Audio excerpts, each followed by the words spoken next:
Oh, hello everybody. Welcome back to Rehousing. We have an empty ZoomEd container. There's one that was in the last video. I hope you guys enjoyed that. Again, it's going to be kind of like a series, kind of similar to Tom's Tangled in Web. We'll do different things with it. I think it'll be a little bit of fun, and I think I can incorporate a lot more stuff into that, trying to do, instead of trying to do like a beginner's series and the updates and all that stuff, I can kind of do that in the Burrow series. And you never know what you're going to find. That's going to be I'm talking and my voice is going right into this empty container. I can hear the echo. You're going to get that you never know what you're going to get kind of deal. So right now what we're going to do is we're going to set this enclosure up for the Salmopes pulcher female, and then we're going to get her out of her old enclosure and get her into this enclosure. And there's a few things that I want to show you, and a few tricks of the trade, I guess you could say. Yeah, different things, just setting this thing up. And wait till you see this piece of wood I have for this. This has got to be the favorite. I put it mocked together already, and we dry fitted everything. I didn't put any substrate in, but you can see there's pieces of bark and stuff down in the bottom. That came from putting the plant in there, putting the piece of wood in there. But I'm really, really excited about this enclosure. So let's go ahead and start getting the substrate in. I was going to do this in a time lapse, but I changed my mind. So I can talk to you guys while we're doing this. And once I start getting some of this dirt in there, hopefully that echo will go away. I'm going to have to lift the light up a little bit or move it to the side. Okay, move it to the side so I can get the substrate in. And I just, generally I just use an empty superworm cup to put in here, and that keeps me from having to dump it in and then the dust getting all over the side of the enclosure and then sticking to the sides, and you get all those little crazy balls of dirt all over the place because of the static. Now what I generally do with this is we'll put a base layer down and we'll kind of compact it down. And we won't get too much higher with the substrate yet. But we got to get the plant in now. So we're going to go ahead and put the plant in before we put any more dirt in. So the plant that I have chosen for this is this. This is a Petco thing. I got this a while ago on, I think I got a $5 off reward or something. I think I paid like $4.99 for it. Anyway, we're going to get this in. I took the long piece. There's a taller piece that goes way up high. It was too high for the enclosure, so we just took this one off. And then we're going to bury this down in the dirt. So let's do that now. Hopefully I remember exactly how I wanted this to fit in here. I think that's about the angle I had it. Make sure that the substrate's all around there. And then we'll go ahead and put some more substrate in there. Not a ton more, but a little bit more. That should do it. That's probably more than enough. Okay, so we'll mix this around.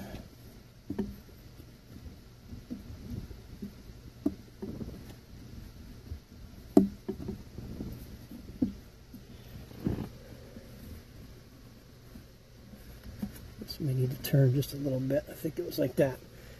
Okay, now you can't see. Okay, here's what it looks like so far. So I'm going to pause you here, and in the next clip we'll fit the piece of wood in, and we're going to get some leaf litter.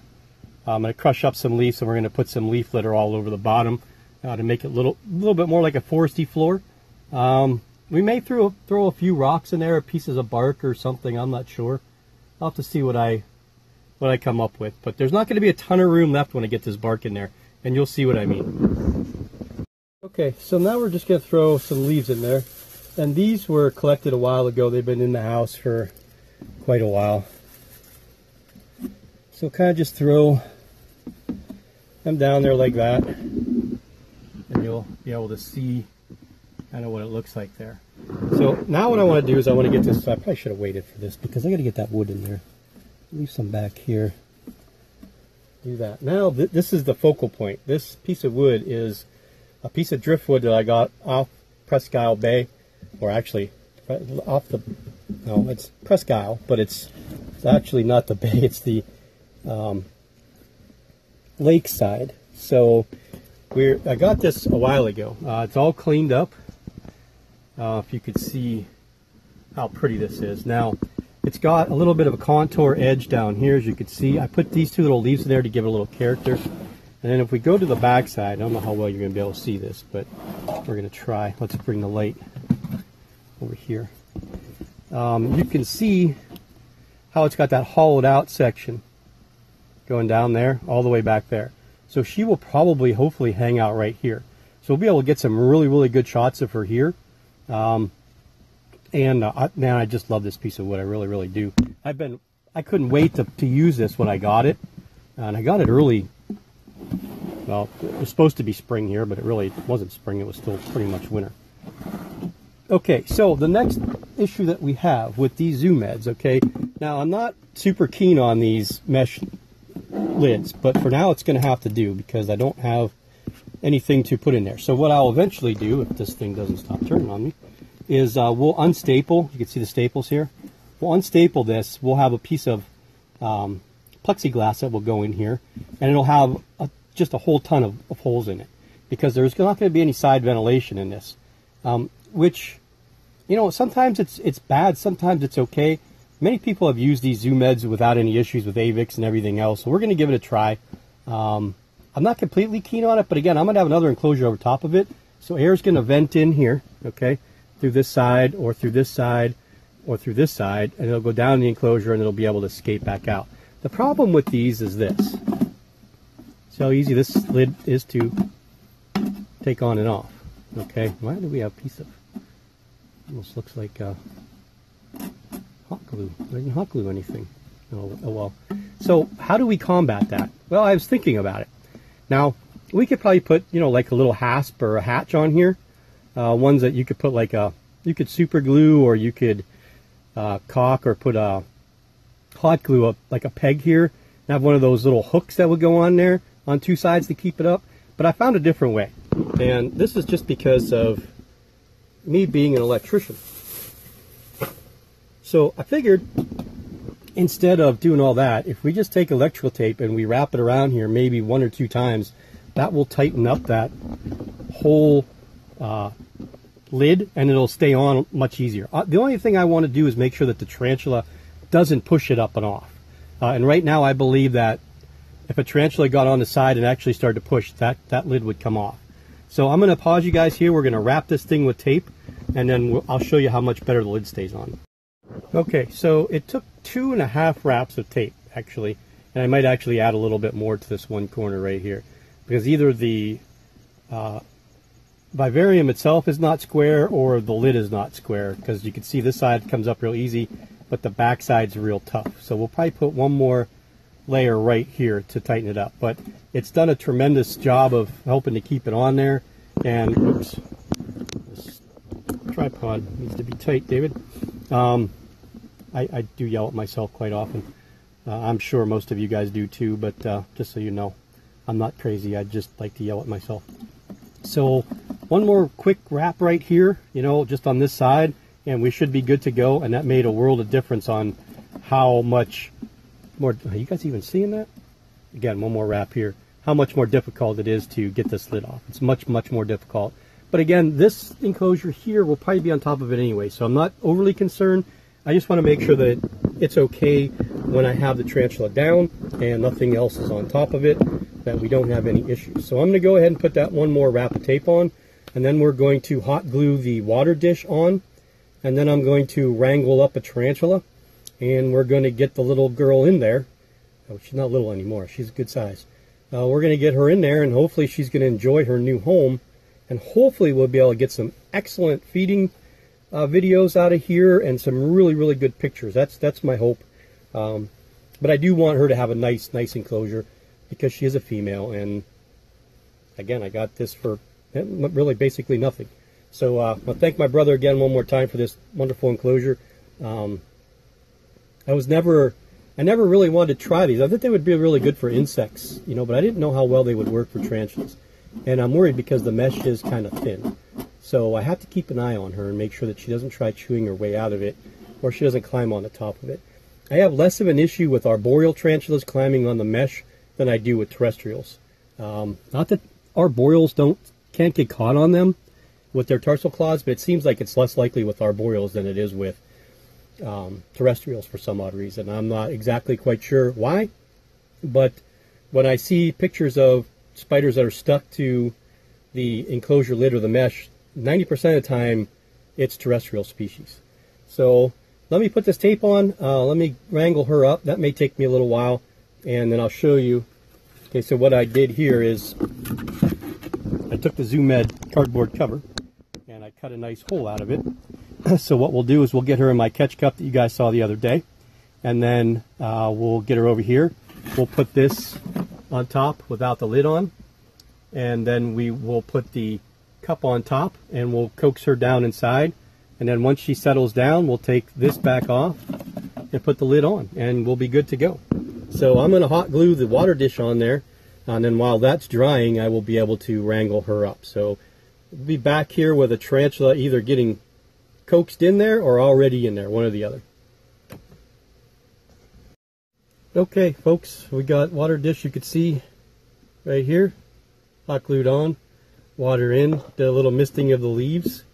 You can see the ground clutter. The only problem I have with this, I might want to even this out just a little bit, put some over here, is that sometimes when you put feeders in there, they have a habit of kind of getting underneath the leaves. I just like the looks of, the leaves down low. Again, these leaves were collected from a non-contaminated area. I've used these in many enclosures, so you don't have to worry about them. I know people go crazy about stuff from outside, but trust me, there's not much out there other than pesticides that are really going to hurt your tarantulas. There's not many parasites around here that you're just going to pick up with a piece of wood or with leaves and put in an enclosure and end up killing your tarantulas. I know people are cautious, and that's fine. I've never had an issue. I've had an issue with some mold on some outside stuff before, and you never know what will happen here. But again, this was a piece of driftwood that was probably floating around in the lake for quite a long time. So yeah, this is where we're at, and here is the beautiful girl right there. You can see she's, I don't know if I can move this back anymore. I don't have huge hands, but she's not really stretched out. She's all scrunched up. So she's a good 5 inches, I would say, totally outstretched. She's not a very bulky tarantula, and she's still pretty much black on her abdomen. So she still has a little bit of maturing to do. Generally what happens is that black on their abdomen will go to black at the very end, like just a half moon right at the spinnerets, and the spinnerets will be black. The rest of it will have like, the coloring pattern of, if you ever seen or paid attention to what Salem looks like, she will eventually end up looking like that. So I'm going to try and figure out a way to film me getting her in there. Problem is lighting. So let me figure this out and we'll get right back. Okay, so I think we'll be able to do this with the light shining up. I don't know how much you'll see, but you should see the tarantula come down through. I'm really, really excited to get her in there. So let's just do it. Let's get her in there. So what I do is with her like this, we'll get the top off, but not, we'll unclick it basically. Well, can't do it with that in my hands.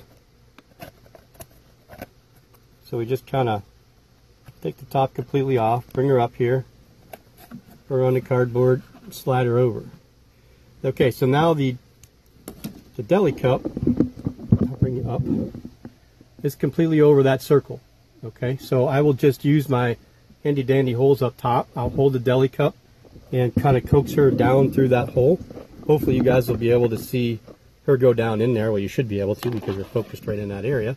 And then we'll get the top back on and we'll take a look and see what it looks like with her in there. All right, sweetheart, let's go. Come on. Trust me, you're going to get a nice bigger home. All kinds of stuff to crawl on and web up. Nice little nooks and crannies to hide in. Come on. It's okay.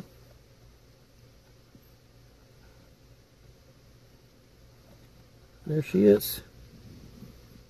She's going right back to behind the leaf. So let me get the lid. And we'll take this cardboard off. First we'll take this off. Ooh.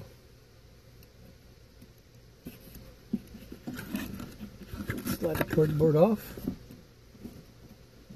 Put the lid on. We can put the light up top now. And there she is. And there she goes. So she's going to go right back to this area. Let me show you. We'll see exactly where she goes, how far down, and if she goes all the way down towards the bottom of the crevice. Yep, that's what she did too. So this is exactly kind of what I expected her to do. Okay. I don't know where the best place to put this light is. I guess right there. So she's gone down into that crevice area of that. Now she is not a big fan of the light, and this light's super bright. So, and with her being moved, she's going to be kind of leery. I do want to move those leaves around because they're all just kind of clumped up. But so yeah, there she is. Said I am stoked about this piece of wood. I really am. Probably more excited about a piece of wood than I should be. But oh, that's not good. The water dish came down. We're going to have to fix that. Okay, I probably should have waited a little bit longer before I put water in it. All right, so I'm going to get that fixed up. But I hope you guys enjoyed this, and hopefully we'll be able to see some nice videos with her in the future. Definitely the Panama video coming up. And have a great day. Again, thanks for tuning in. Thanks for watching everything, I guess. Thanks for just hanging in there with me and being a part of the channel and watching things grow. And hopefully you guys are enjoying what you're seeing, and we'll go from there. So we'll talk to everybody real soon. Again, there should be links down in the description. I haven't checked yet, but they should be default links, so they should be in there, but who knows. So we'll talk to you guys later. Okay, just to add a quick update, then we'll say goodbye. I cannot get this thing to stay on the glass. I've not super glued it, but hot glued it 3 times, and I let it sit for actually almost 45 minutes to an hour before I put water in it, and it comes right off. I don't know if it's that plastic to the glass, or if I need to actually poke hole in there, you know, and super glue it through that hole. I have no idea, but it's not staying. So we're just going to put it down here, and that's where it's going to be. It'll be easier for me to get water in there without any issues. And if she does decide to web up top here, I don't have to worry about her webbing it up. So I guess we're going to leave it down here and be happy with that. So again, I hope you guys enjoyed the setup. I hope you guys enjoyed the second Salmopaeus pulcher rehousing, and we don't want this looking like that. This is much better now with 3 layers of tape on here. It's actually a little bit tougher to get off than I expected. We don't want that leaf like that, right? So,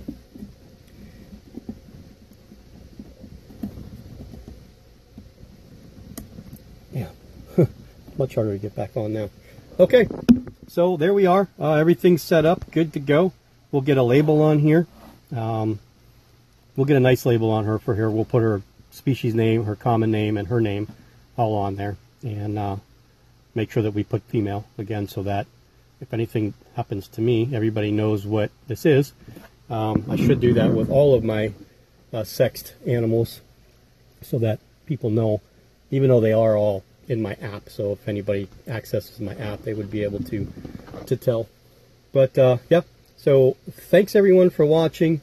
A couple new channels that I started watching. One spectacular one. It's called Gwyntomology. It's a father and daughter, not father and son. Father and daughter. They are spectacular. Their chemistry between the two of them is absolutely astounding. I will do a shout out video the next time that I do a video.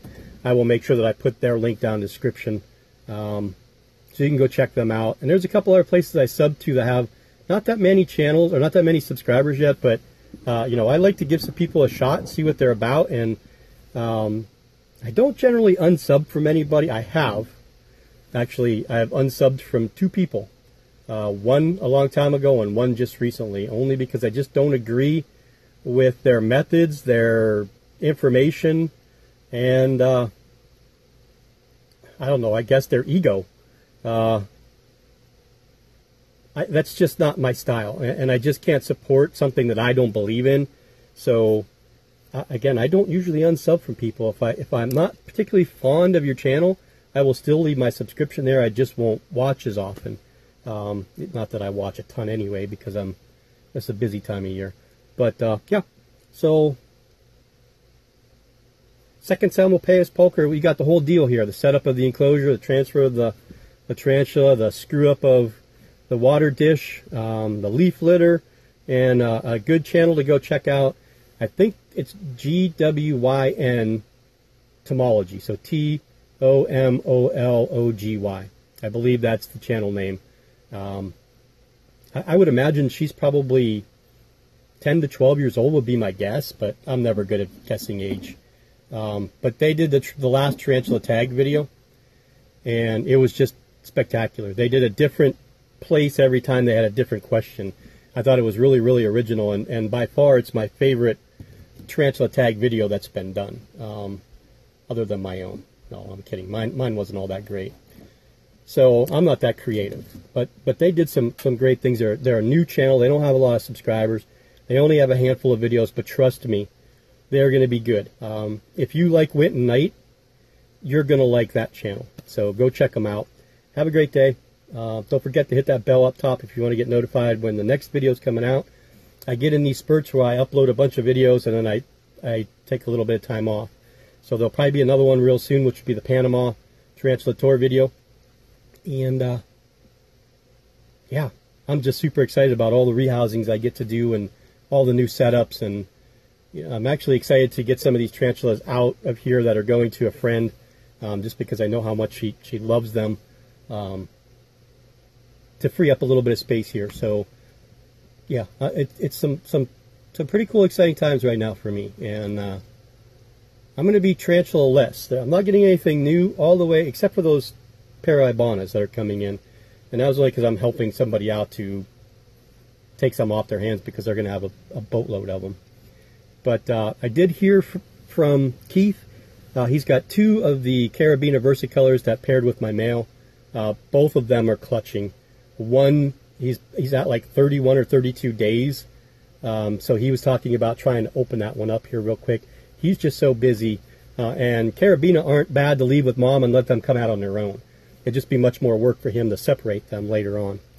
But so hopefully we'll have some Carabiner versicolor babies coming soon. And if they come out of the egg sac their own, they'll be ready to ship, because they'll be first instar or second instar. They'll be ready to eat and they'll be ready to go. So he'll be able to separate them, give them a meal, stick them in a vial, ship them off to me. Who knows how many we're going to end up with. Now, the dilemma that we have is that he's got 2 egg sacs. So what I think the best thing for me to do is just to take 50% of the first one, if it's viable, and then he can keep the other 50%, and the other egg sac there, he can wholesale those, and then we can split the money. I think that would be the best way to go, because the 2 females laid about 30 days apart. So I'd hate to have to wait an extra 2 months to get everything in, because I don't need 150 Carabiner versicolor slings. I'd be happy with 4 or 5 of my own, and then, you know, I could sell some and then use some as giveaways, or if people wanted to buy them. So that's kind of my plan of what's going on. So thanks again for watching all this and listening to me ramble here at the very end. And we'll see everybody later.